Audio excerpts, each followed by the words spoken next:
His teacher never called him until the day she decided to humiliate him in front of everyone.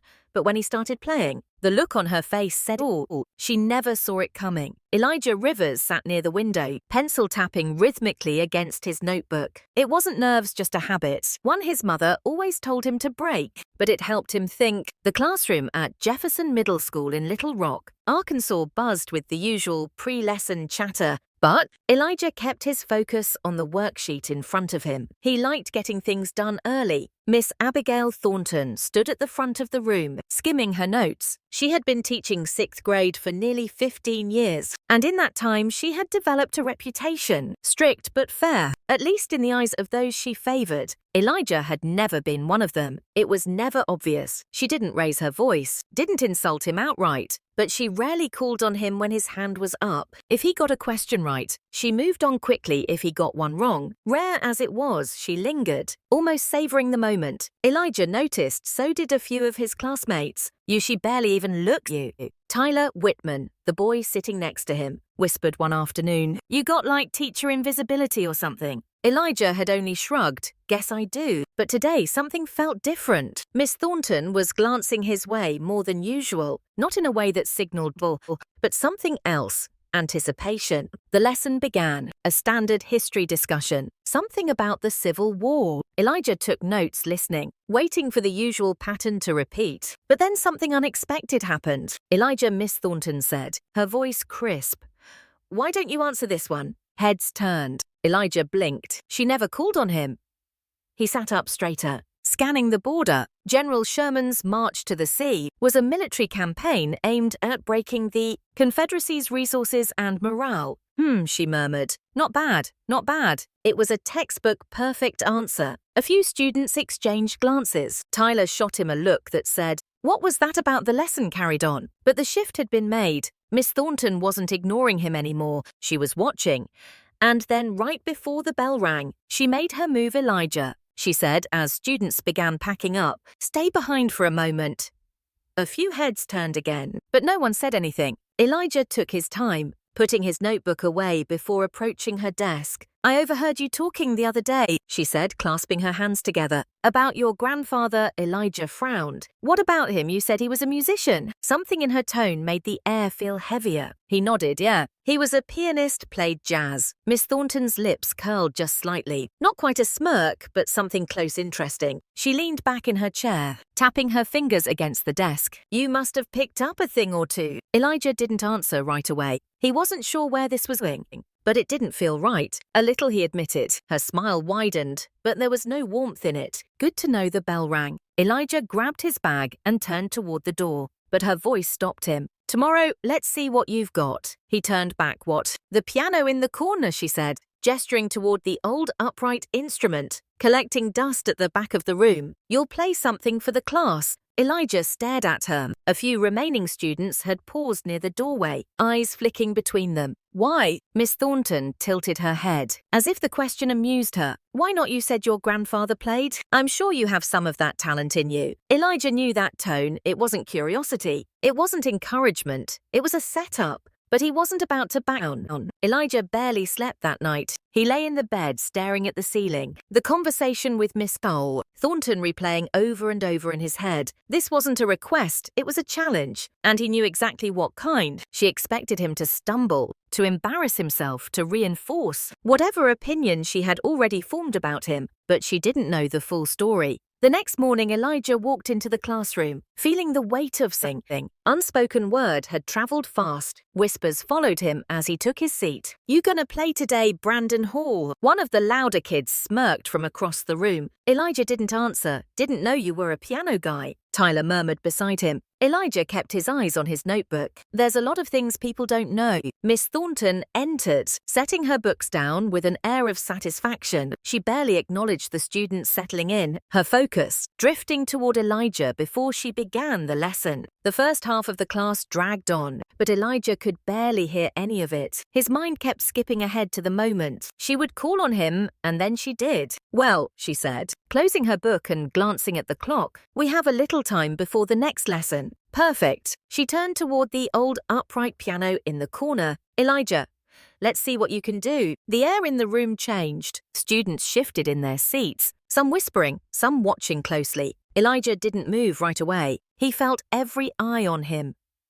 His heartbeat wasn't fast, but it was strong, steady. Then he stood. A few muffled laughs rippled through the room. As he walked toward the piano, someone muttered something he couldn't quite catch, but he didn't need to. He already knew the tone. Miss Thornton clasped her hands together. "Play whatever you'd like." Elijah studied the piano. It was old keys, slightly yellowed from age. A few of them chipped at the edges. He ran his fingers lightly over them, just once. The instrument was out of tune, not by much but enough. He inhaled, sat down, rested his hands on the keys. He knew exactly what he was going to play. Then he heard someone stifling a laugh behind him. A snicker, low but clear. It wasn't just about proving Mr. Thornton wrong anymore. It was about proving everyone wrong, and he was going to do it in a way they'd never forget. The classroom had never been this quiet. Even Miss Thornton, who usually carried herself with a smug certainty, had an almost curious look in her eyes. The students leaned forward waiting. Some expected a disaster. Others were just there for the spectacle. Elijah placed his fingers on the keys. They felt familiar beneath his touch, even though this piano was nothing like the one he had at home.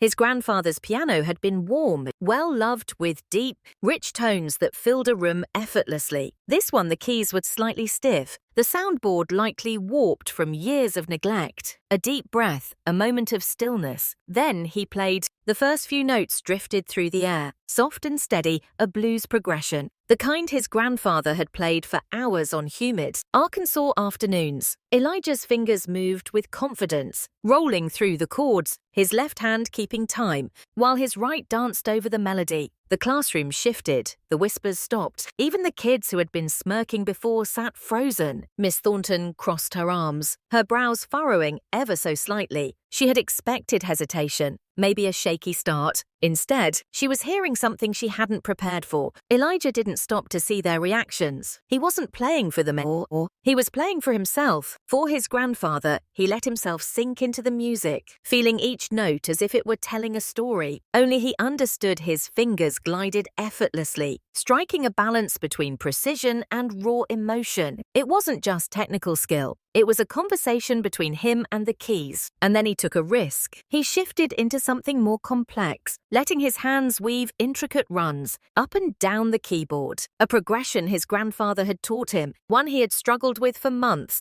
before finally mastering it. A deep rolling bass line pulsed beneath a soaring melody, notes colliding and resolving in perfect harmony. The longer he played, the heavier the silence became. The weight of it settled over everyone in the room, wrapping around them, like the very notes filling the air. No one laughed now. Tyler, sitting near the front, leaned forward slightly, his eyes wide. Brandon, who had cracked a joke earlier, had his arms crossed, but wasn't smirking anymore. A few other students exchanged glances, their expressions a mix of shock and something else, something close to admiration. And then the crescendo. Elijah's fingers pressed firmly against the keys, striking chords that echoed against the walls. The music swelled, filling every inch of the room, every quiet space where doubt had once lived. He pushed harder, letting the final run carry the weight of everything he hadn't said. And then silent. The last note hung in the air for a moment. Before fading, Elijah lifted his hands, resting them on his lap for a second. Nobody moved.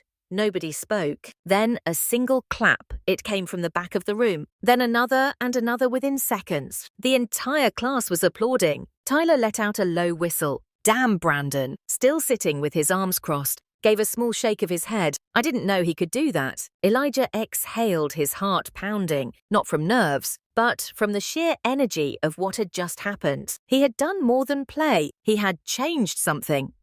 The applause swelled, students looking at each other, as if they had just witnessed something they weren't supposed to see, something they would remember. But the loudest silence of all came from Miss Thornton. Miss Thornton's face was unreadable. She stood by her desk, arms still crossed, lips pressed tightly together. The applause continued around her, but she hadn't moved. She hadn't said a word. Elijah sat still, hands resting on his lap. Breathing deeply, he wasn't smiling, wasn't looking for approval. He just let the moment stretch, letting them all sit with what had just happened. Then finally Miss Thornton spoke. "Well," she said. Her voice clipped, That was unexpected. The clapping died down, students glancing between her and Elijah. A few kids still whispered excitedly, but the energy in the room had shifted. It wasn't just entertainment anymore. "Where did you learn to play like that?" she asked, tilting her head slightly. Elijah met her gaze unflinching. "My grandfather." Something flickered in her expression, but it was gone too fast to name. She straightened. "I see a pause." Miss Thornton tapped her fingers against her desk, the only sound in the now silent classroom. Then she turned to the rest of the students, as if shaking off whatever thoughts had crossed her mind. "All right, let's get back to our lesson." But nobody moved. Elijah glanced around. Tyler was still watching him, eyebrows raised, like he couldn't believe what he had just seen. A girl in the back, Madison Green, looked almost annoyed, like the moment had been taken from them too soon. Brandon scoffed under his breath. "That's it." Miss Thornton's eyes snapped to him. "Excuse me?" Brandon shrugged, shifting in his chair. "I mean, that's all you're gonna say? He just played like he gestured vaguely, like something you hear on TV, and you're just gonna move on?" A few heads nodded. Miss Thornton's mouth tightened. "This is a classroom, not a talent show." Elijah took a breath, steadying himself. "You didn't think I could play, did you?" Her eyes darted back to him, sharp and assessing. He didn't let her look away. "That's why you called me here." A few murmurs rippled through the room. Miss Thornton let out a slow breath. "I simply gave you an opportunity to share your talent with the class." Elijah shook his head. "No, you didn't." His voice was calm. "Even you thought I'd mess up. That's why you asked more whispers." Miss Thornton's fingers curled slightly against the edge of her desk. "That's enough, Elijah." But he wasn't done.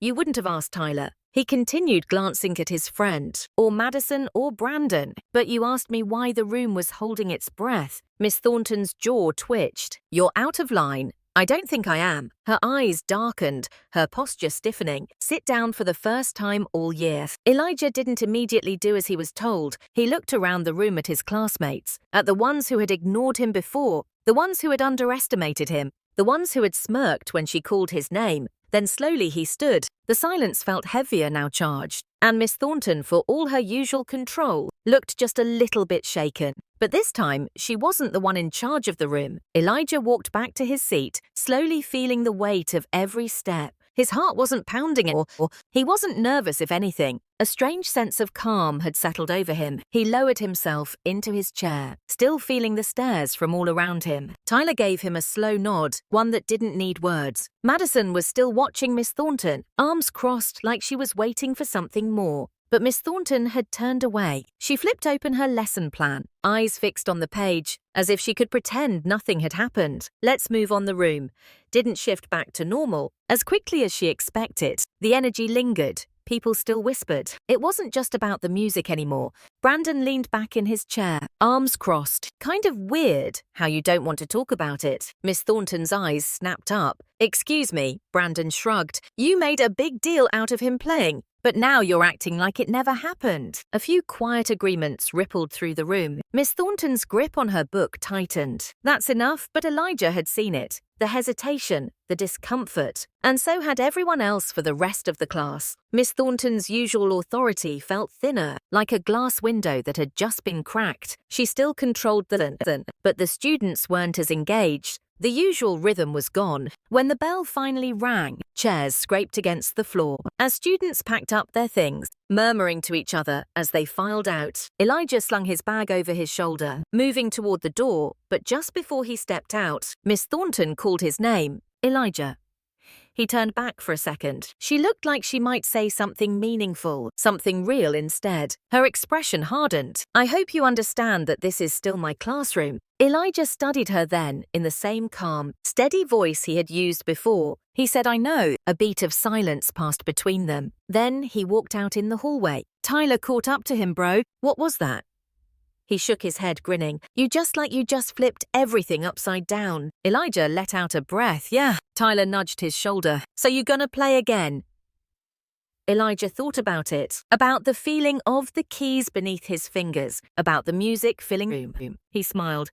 "Yeah, I think I will," because today he hadn't just played music, he had been heard. Elijah walked home that afternoon, with a lightness in his step. The sun hung low over West Markham Street, casting long shadows. As he weaved through the familiar route, The weight he had been carrying since yesterday, the tension, the doubt, was gone at the corner store near his neighborhood. He stopped to grab a bottle of water. Mr. Henson, the older man who owned the shop, watched him with a knowing look.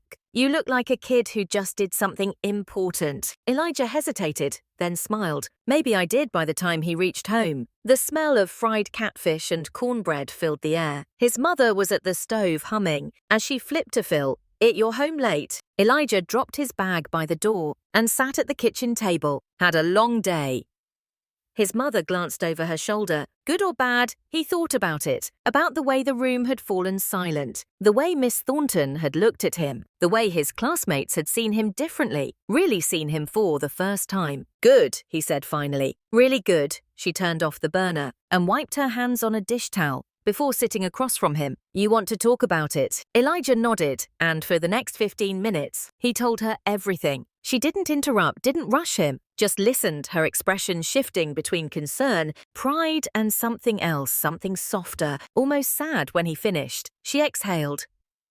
"Sounds like you made her uncomfortable." "I think I did." She studied him. "And how do you feel about that?" He didn't have to think long, like it was supposed to happen. His mother smiled, reaching across the table to squeeze his hand. "Good." The next day at school, things were different, not drastically. Miss Thornton still ran her class the same way, still called on the same students, still acted like nothing had changed, but the energy in the room had shifted. People saw her differently now, and they saw Elijah differently too. During lunch, a few students, ones who had never spoken to him before, stopped by his table. "Dude, you were insane on that piano," Madison said, sitting across from him. "How long have you been playing?" "Since I was 5.